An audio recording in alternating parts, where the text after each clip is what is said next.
Hello good evening students. तो circuit theory की आगे क्लास अपने स्टार्ट करते हैं। कल के क्लास में आपने सर्किट के अंदर बेसिक कंपोनेंट्स पढ़ दिए थे और आज की जो अपनी क्लास रहेगी वो बेसिक जो है एनर्जी सोर्सेस हैं उनके बारे में अपने पढ़ेंगे आज की क्लास के अंदर। तो मैं बता देता हूँ आपको एनर्जी सोर्सेस क्या होते हैं, थोड़ा उसके बारे में पहले फिर डिटेल से पढ़ देते हैं अपने। ठीक है, देखो energy sources, energy source, energy source वे अवयव या वे युक्तियां होती हैं जो परिपथ को धारा या वोल्टता या ऊर्जा प्रदान करती है। वे सारे क्या कहलाते हैं अपने सामने?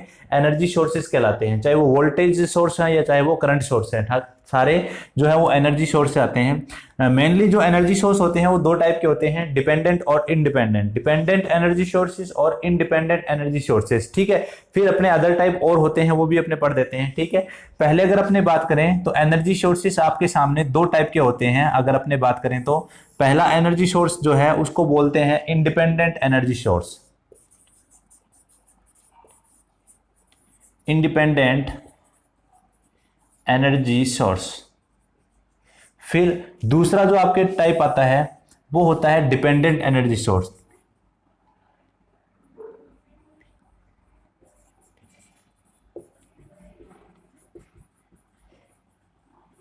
Energy source. ये आपके सामने हो गए इंडिपेंडेंट एनर्जी सोर्स और dependent energy source. Dependent energy sources जो आपके सामने हैं वो फिर जो है आपके पास में वो चार टाइप के होते हैं। चार टाइप कौन कौन से होते हैं मैं बात कर लेता हूं। पहला जो टाइप है आपके सामने वो है voltage control voltage source, voltage control voltage source. और दूसरा जो टाइप है आपके सामने वो रहेगा current control voltage source. Short form लिख देता हूं एक बार के लिए मैं आपको, फिर बाद में डिटेल से इनको पढ़ देंगे। पहला है वोल्टेज कंट्रोल वोल्टेज सोर्स और दूसरा है करंट कंट्रोल वोल्टेज सोर्स। ठीक है, तीसरे की अगर अपने बात करें तो वो आपके पास हो जाता है वोल्टेज कंट्रोल करंट सोर्स और नेक्स्ट हो जाता है current control control current source. ये आपके सामने चार प्रकार के डिपेंडेंट एनर्जी सोर्स हैं।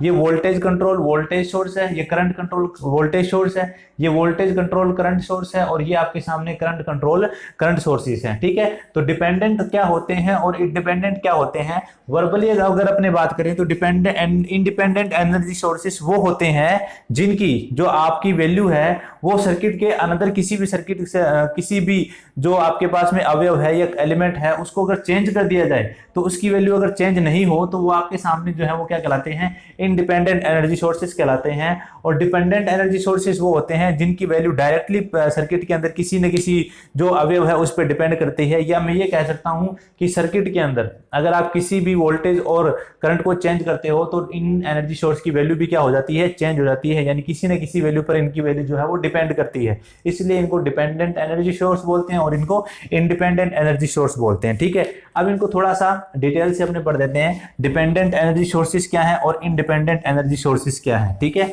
तो पहला आप हेडिंग लगाएंगे सारे डिपेंडेंट एनर्जी सोर्सेस। ठीक है, ये जो मैं करवा रहा हूं ये एसएससी जेई राजस्थान जेई जो अभी आरएमएसएसबी की जो विभाग में वैकेंसी आई है उस पर उसके लिए और यूपीपीसीएल टीजीटी2 इस प्रकार के जितने भी एग्जाम है चाहे वो आईटीआई बेस पर है चाहे डिप्लोमा बेस पर है या बीटेक बेस पर भी है तो आपके लिए ये क्लास बहुत ही महत्वपूर्ण रहेगी। ठीक है, अब देखो अगली अपने बात करते हैं।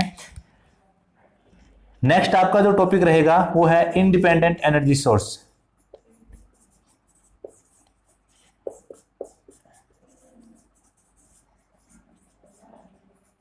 इंडिपेंडेंट एनर्जी सोर्स जिसको हिंदी में बोलते हैं अनाश्रित अनाश्रित ऊर्जा स्रोत, अनाश्रित ऊर्जा स्रोत। ठीक है, क्या कह सकते हैं इसको अपने? इसकी डेफिनेशन अगर आप देखेंगे तो समझने की कोशिश करेंगे कि वे ऊर्जा स्रोत जिनका मान परिपथ में किसी अन्य अवयव की धारा या वोल्टता पर निर्भर नहीं करता, निर्भर नहीं करता है, वो क्या कहलाते हैं, इंडिपेंडेंट एनर्जी सोर्सेस कहलाते हैं। अगर आपको समझाना चाहूँ मैं तो आप इस तरीके से समझ सकते हो। देखो, सबसे पहले तो इंडिपेंडेंट एनर्जी सोर्सेज जो होते हैं उनके सर्किट डायग्राम आप सभी को पता होने चाहिए। इंडिपेंडेंट जो एनर्जी सोर्स होंगे उसके सर्किट डायग्राम इस प्रकार से होंगे। ये जो आपके पास में सोर्स है ये वोल्टेज सोर्स है, ये आपके सामने जो सोर्स रहेगा ये वोल्टेज सोर्स है। और करंट सोर्स की अगर अपने बात करें तो इस प्रकार से ये जो हो जाता है ये आपके सामने करंट सोर्स हो जाता है।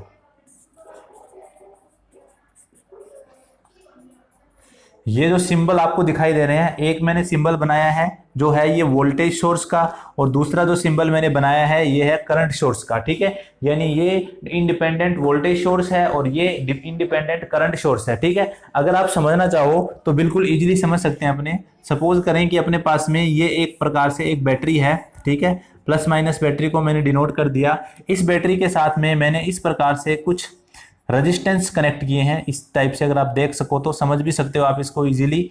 ठीक है, इस प्रकार से मैंने इस बैटरी पर एक रेजिस्टेंस कनेक्ट कर दिए 2-3। ठीक है, तो आप क्या बोलोगे कि ये रेजिस्टेंस है R और ये रेजिस्टेंस है R2। R1 और R2 दो रेजिस्टेंस है जिसको मैंने एक वोल्टेज सोर्स के साथ जोड़ा हुआ है। यहां पर मैं वोल्टेज सोर्स का सिंबल ही बना देता हूं ताकि आपको और भी इजी हो जाए। ठीक है, तो ये आपके सामने वोल्टेज सोर्स V है। ठीक है, अगर मैं इस रेजिस्टेंस की वैल्यू को दुगना कर दूं या इस रेजिस्टेंस की वैल्यू को आधा कर दूं या इन रेजिस्टेंस को अगर R1 और R2 को मैं चेंज करूं तो क्या वोल्टेज पर कोई इफेक्ट पड़ेगा?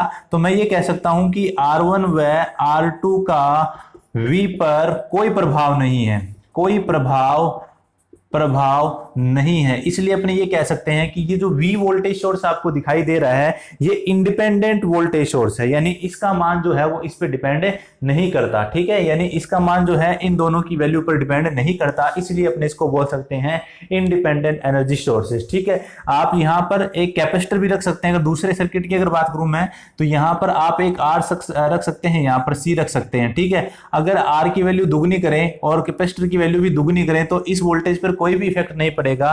तो अपने क्या कह सकते हैं, ये इंडिपेंडेंट एनर्जी सोर्स है, ये इंडिपेंडेंट वोल्टेज सोर्स है, क्योंकि इसकी वोल्टेज का मान जो है वो सर्किट में इनकी वोल्टेज और इनकी धारा के इफेक्ट से कोई भी इफेक्टिव नहीं है, यानी कोई भी निर्भरता इनके साथ में इसकी नहीं है। ठीक है, तो ये जो सोर्स हो गए आपके सामने ये इंडिपेंडेंट एनर्जी सोर्स हो गए। सेकेंडली अगर अपने बात करें तो डिपेंडेंट एनर्जी सोर्स की बात करते हैं। दूसरे जो होते हैं वो होते हैं dependent energy source. Dependent energy source जो होंगे वो होंगे जिनके अंदर या जिनकी वैल्यू जो है वो सर्किट में किसी न किसी धारा या वोल्टेज की वैल्यू से क्या हो जाती है, चेंज हो जाती है। ठीक है, यानी कि जिसकी आउटपुट वोल्टेज जो है वो इनपुट चेंज करने पर अपने आप चेंज हो जाए, वो जो है अपने पास वो क्या कहलाते हैं, इंडिपेंडेंट एनर्जी सोर्स कहलाते हैं। ठीक है, तो इंडिपेंडेंट की अगर बात सेकेंडली अपनी बात करें डिपेंडेंट एनर्जी सोर्स, इनको हिंदी में बोला जाता है आश्रित ऊर्जा स्रोत। इनको हिंदी में बोला जाता है आश्रित ऊर्जा स्रोत। ठीक है, यानी डिपेंडेंट एनर्जी सोर्सेस। ठीक है, और डिपेंडेंट एनर्जी सोर्सेस की अगर अपने बात करें तो वे ऊर्जा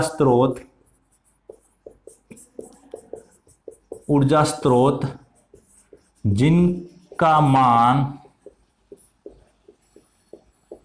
परिपथ के अन्य अवयव की धारा या वोल्टता पर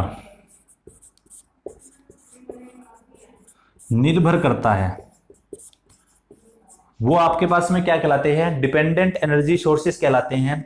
और अगर इनके सिंबल की बात करें तो इस प्रकार से इनका सिंबल बनता है। डिपेंडेंट जो एनर्जी सोर्स होंगे उसका इस प्रकार से सिंबल बन जाएगा। ये जो आपके सामने है प्लस और माइनस, ये सिंबल रहेगा वोल्टेज सोर्स का, वोल्टेज सोर्स। और दूसरा सिंबल जो है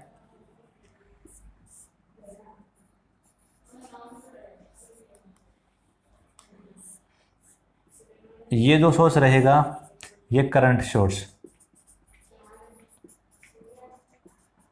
सिंबल की अगर अपने बात करें तो ये हो जाएगा डिपेंडेंट वोल्टेज सोर्स और ये हो जाएगा डिपेंडेंट करंट सोर्स। ठीक है, तो ये आपके सामने डिपेंडेंट जो है वो एनर्जी सोर्स हो गए। अब डिपेंडेंट एनर्जी सोर्स जो होते हैं वो 4 प्रकार के होते हैं। 4 प्रकार के कौन कौन से, वो अपने अलग अलग पढ़ देते हैं। देखो अलग अलग मैं आपको बता देता हूँ 4 प्रकार के कौन कौन से होते हैं, उससे आपको क्लियरली समझ में आ जाएगा। डिपेंडेंट एनर्जी सोर्सेस जो है वो 4 प्रकार के होते हैं और कौन कौन से होते हैं उनको अपने पढ़ लेते हैं। फिर लास्ट में आपको एक चार्ट बनवा देंगे ताकि आपको इजी रहे समझना, या स्टार्टिंग में जो चार्ट है वो भी आपको बनवा देंगे। ठीक है, अब देखो डिपेंडेंट एनर्जी सोर्स में पहला आता है ए टाइप। डिपेंडेंट जो एनर्जी सोर्सेस अपनों ने पढ़े हैं उसमें पहला आता है voltage control, voltage control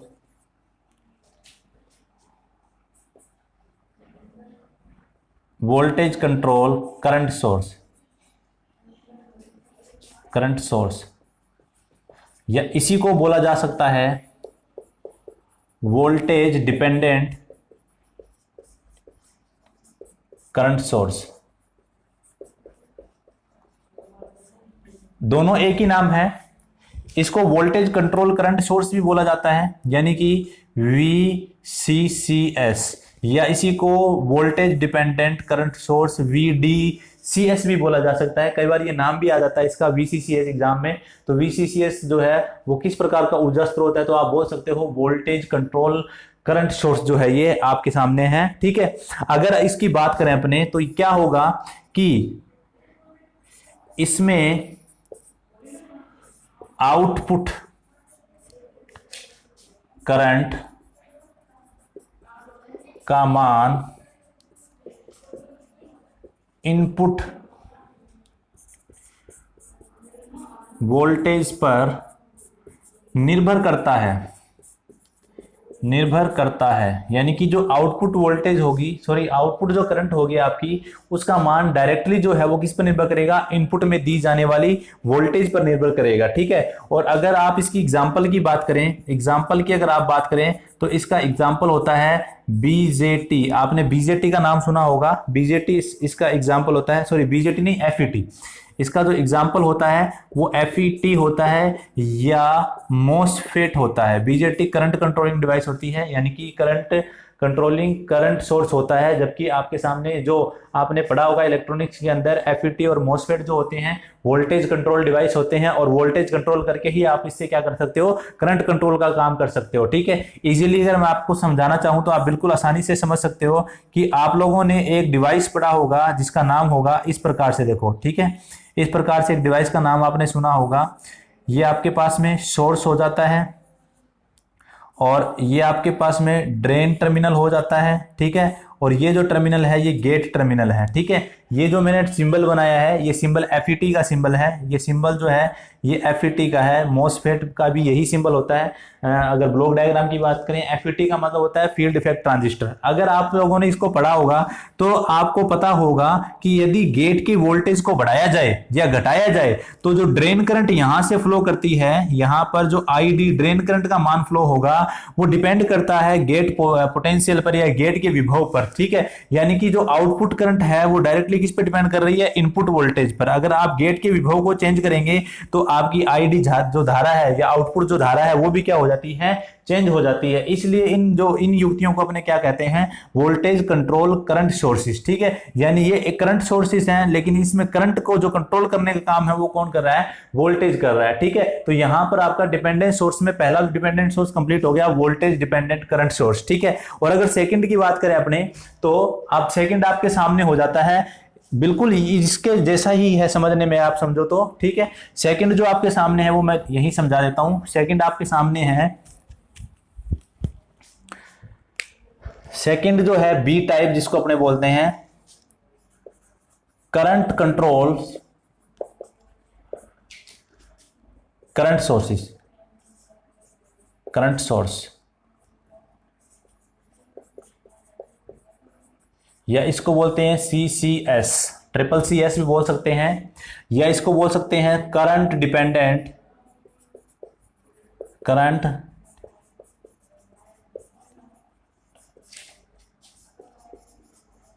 current source.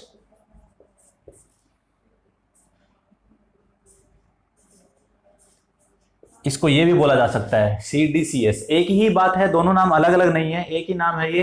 Current control current source भी इसको बोला जा सकता है, या करंट डिपेंडेंट करंट सोर्स भी इसको बोला जा सकता है। ठीक है, अगर इसकी डेफिनेशन अपने समझना चाहें तो आप समझ सकते हो, जिनमें आउटपुट धारा का मान इनपुट धारा पर निर्भर करता है। यानी कि अगर आउटपुट धारा आप चेंज करोगे, इनपुट धारा आप चेंज करोगे, तो आउटपुट धारा जो है वो अपने आप ही चेंज हो जाती है। वो क्या कहलाएंगे अपने सामने जो है वो कहलाते हैं करंट कंट्रोल्ड या फिर करंट डिपेंडेंट करंट सोर्सेस। ठीक है, अगर एग्जांपल की अपने बात करें तो एग्जांपल हो सकता है इसका BJT, या एग्जांपल हो सकता है ट्रांजिस्टर, या एग्जाम्पल हो सकता है SCR। ठीक है, अब आप अपने बात करते हैं BJT की। ठीक है, BJT के बारे में सभी को पता होगा।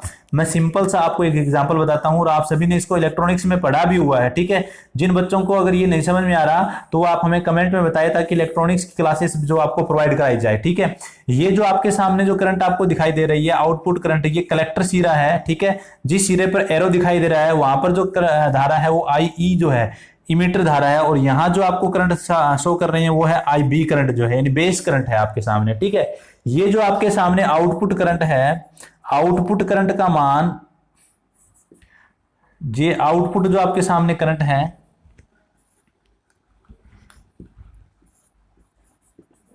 आउटपुट। ठीक है, और यहां जो है आपके सामने वो है इनपुट, इस प्रकार से। ठीक है, तो BJT में या ट्रांजिस्टर में आप सभी को पता होगा, BJT में यहां पर बेस होता है और ट्रांजिस्टर में भी बेस होता है। जबकि आप ये कह सकते हो कि BJT जो है वो ट्रांजिस्टर का ही एक रूप है, क्योंकि ट्रांजिस्टर जो है वो आपके सामने दो प्रकार के होते हैं, UJT और BJT, यूनि जंक्शन ट्रांजिस्टर और बाइपोलर जंक्शन ट्रांजिस्टर। ठीक है, अगर आप बेस करंट को चेंज करते हैं, अगर आप बेस करंट को चेंज करते हैं तो आपकी कलेक्टर करंट जो है वो अपने आप ही चेंज हो जाती है। ठीक है, तो अपने क्या कह सकते हैं कि बेस कलेक्टर करंट का मान जो है वो डिपेंड कर रहा है किस पर, बेस करंट पर। तो इसलिए ये एक प्रकार का डिपेंडेंट सोर्स है, और डिपेंडेंट सोर्स में भी कौन सा डिपेंडेंट सोर्स है, करंट कंट्रोल्ड डिपेंडेंट सोर्स। क्यों?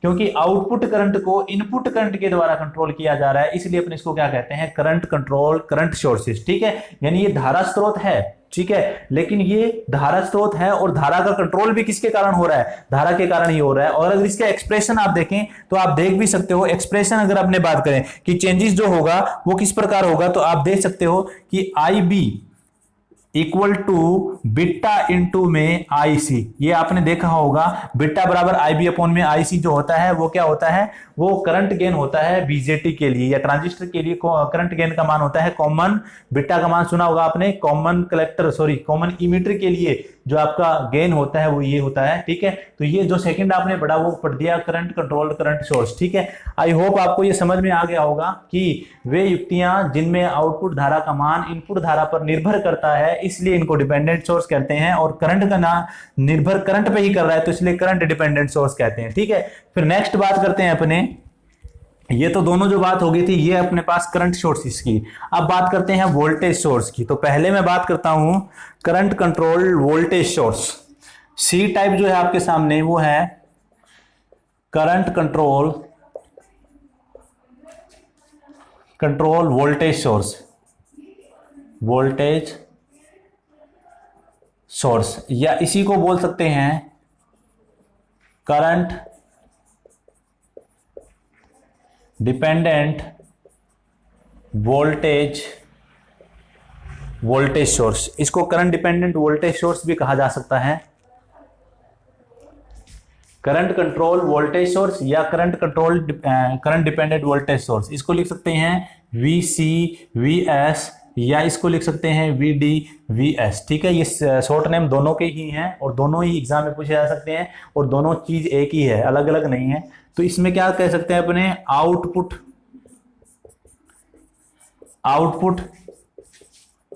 वोल्टेज का मान इनपुट करंट पर निर्भर करता है, और इसका एग्जाम्पल होता है ट्रांस कंडक्टेंस